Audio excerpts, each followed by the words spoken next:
All right, welcome in everyone to the deep dive.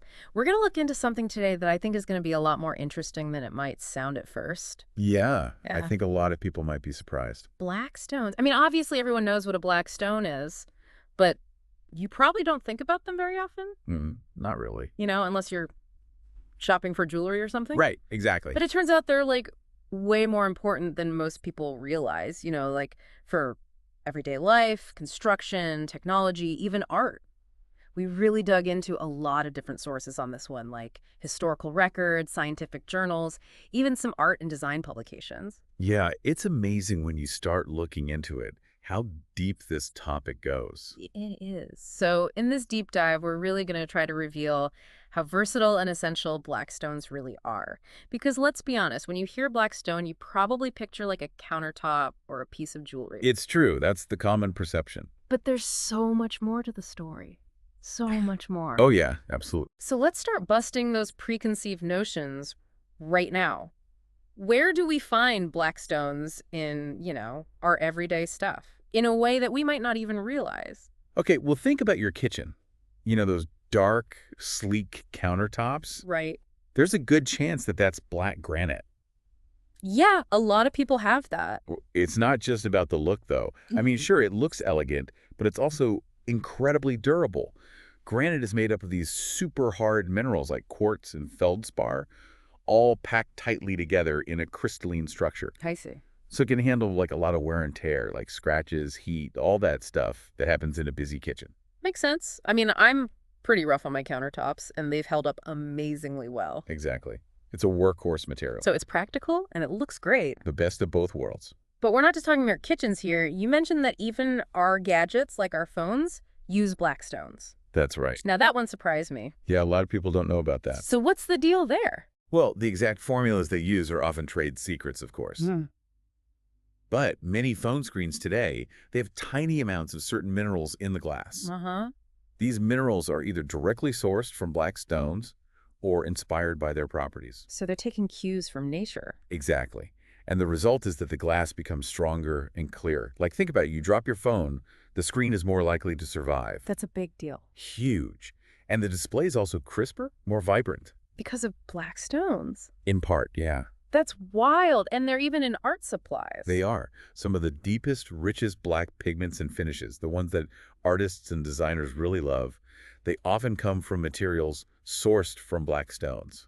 Okay, so I can kind of see how that works. Like think about a really intense matte black paint or a luxurious black finish on a piece of furniture. I gotcha. That depth, that long-lasting quality of the color, that often comes from the properties of black stones at a microscopic level. So they're like hidden heroes of the art world. In a way, yeah. Okay, so it's clear that black stones are already a bigger part of our daily lives than we might think.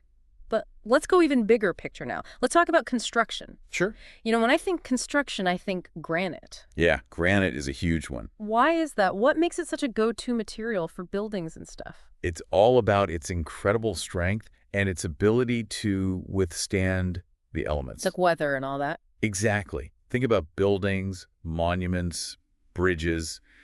Granite is often a core material for all of those. Right. It can hold massive weight, and it can just laugh off rain, wind, extreme temperatures, all that. It basically lasts forever. That's why granite monuments are so impressive, right? Absolutely. They're built to last. They have that timeless feel.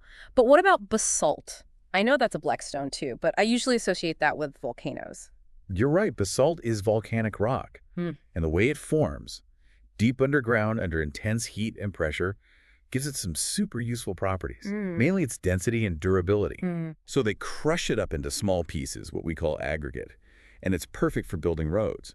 The pieces lock together really well, creating a solid base that can handle heavy traffic. Interesting. It's also used a lot in concrete, which adds to the strength and lifespan of our roads and bridges.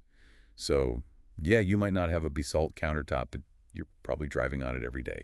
Wow. So black stones, they're literally paving the way for us. They are. That's a pretty cool way to think about it. But this all makes me think about how long humans have been using black stones. Right. It's not all modern conveniences, is it? What about the historical uses of black stones? What were our ancestors doing with them? Well, going way back, black stones were absolutely essential for survival.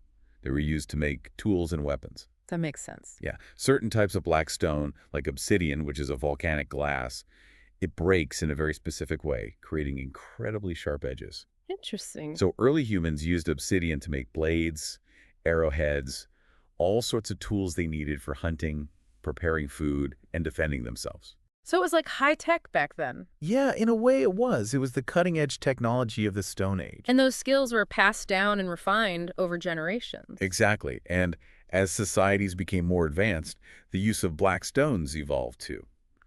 Ancient civilizations really embraced them for large-scale architecture and construction.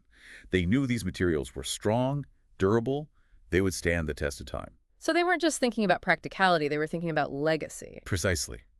A lot of the most impressive structures from ancient civilizations, Yeah. the ones that still stand today, they feature black stones prominently.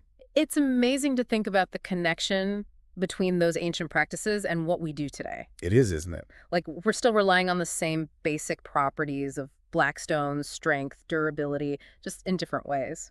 But speaking of technology, let's jump into the 21st century. Right. What about black stones in modern tech? You mentioned semiconductors earlier, and that really piqued my interest. I mean, how do black stone they fit into the world of computers and all that? So this is where silicon comes in. I was wondering about silicon. In its raw form, silicon can actually appear quite dark.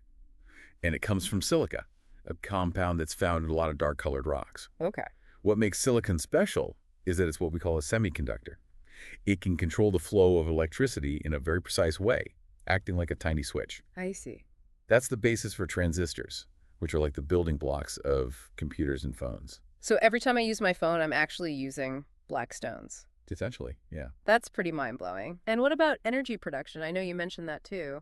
Yeah, well, some materials that come from black stones are crucial for making solar panels. You know, those panels that convert sunlight into electricity. Yeah. Black stones contribute to the technology that allows those panels to capture light and generate power. As we move towards more renewable energy, black stones are going to be even more important in that area.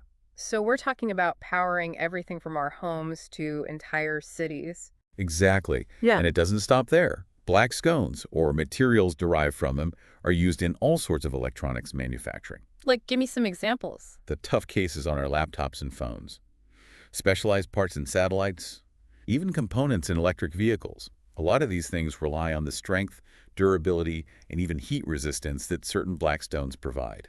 They're like the unsung heroes of the digital age. Absolutely. We wouldn't have our modern tech without them. Okay, so we've covered the practical, the structural, the high-tech. Let's shift gears a bit and talk about something a little more visual, art and design. Right. We talked about black stones in paints and finishes. Right. But how else are they used in the art world? Well, sometimes the black stones themselves become the art. Artists will carve beautiful sculptures from black marble or granite. I've seen those. They're incredible. They are. The color, the texture, the patterns in the stone all become part of the artwork. It's really beautiful how they use the natural beauty of the stone to express their ideas. So it's not just about the shape, it's about the material itself. Absolutely. And you also mentioned that they're used in architecture for more than just, holding buildings up. Yeah, for sure. What do you mean by that? Well, black stones have a strong visual impact. Architects use them to create a specific mood or feeling in a building. I see. Like, think about ancient monuments. A lot of them use black stones to convey power and permanence. Right. And today, architects still use black stones in modern buildings and installations, maybe to create a sleek look or a dramatic contrast or a sense of grounding. So it's like they're using black stones to tell a story. Exactly. And of course, we can't forget about jewelry. Oh yeah, that's a classic. That's probably what most people think of first when they hear black stone. Probably. So what kinds of black stones are used in jewelry? There are a lot of options. Black onyx is very popular, has that smooth, polished look. I like black onyx. And then you have black diamonds, of course, which are very sparkly and glamorous. Yeah, those are beautiful. Jet is another one. It's actually fossilized wood, but it has a deep, almost velvety black color. Really? Yeah, it's pretty unique. So it's safe to say that black stones are, they're pretty important in a lot of different areas of our lives. Essential, even. But what about the future? What does the future hold for black stones? Well, it's looking pretty black, actually. Oh, nice. I mean that in a good way. Yeah, I gotcha. All signs point to black stones becoming even more important in the years to come. Why is that? Well, Think about it. Construction is booming worldwide. We're building more houses, more roads, more infrastructure than ever before. Yeah. And for all of that, we need strong, durable materials. So that's where granite and basalt come in? Exactly. And then you have the tech industry, which is just growing exponentially. We're constantly demanding faster phones, more powerful computers, and all of that requires silicon and other black stone-derived materials. Right. And then there's the push for renewable energy. Solar panels, wind turbines, all of that is going to rely heavily on materials that can be found in or made from black stones. It sounds like we're going to need a lot more black stones going forward. We are. But that brings up a big question. What about the environmental impact of all this mining and extraction? You're right, that's a crucial concern. Mining can disrupt ecosystems, pollute water, and contribute to climate change if it's not done responsibly. Right. So moving forward, it's going to be more important than ever to focus on sustainable mining practices. Absolutely. So what does that mean, sustainable mining? It means minimizing the damage to the environment, rehabilitating the land after mining is finished, and reducing waste as much as possible. So like making sure we're not just we're also giving back. Exactly.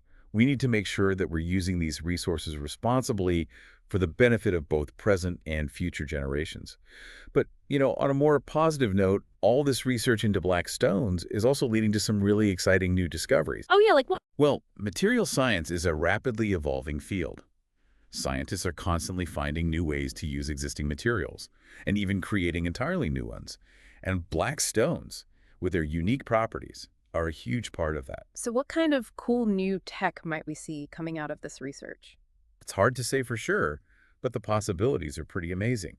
We might see super strong, lightweight materials made from black stones, used in everything from airplanes to buildings. Wow. Or maybe new and more efficient ways to store energy, using materials derived from black stones. And who knows, maybe we'll even discover entirely new uses for black stones that we haven't even thought of yet. It sounds like the future of black stones is going to be as diverse and unexpected as their past. Absolutely. The more we learn about them, the more potential we see.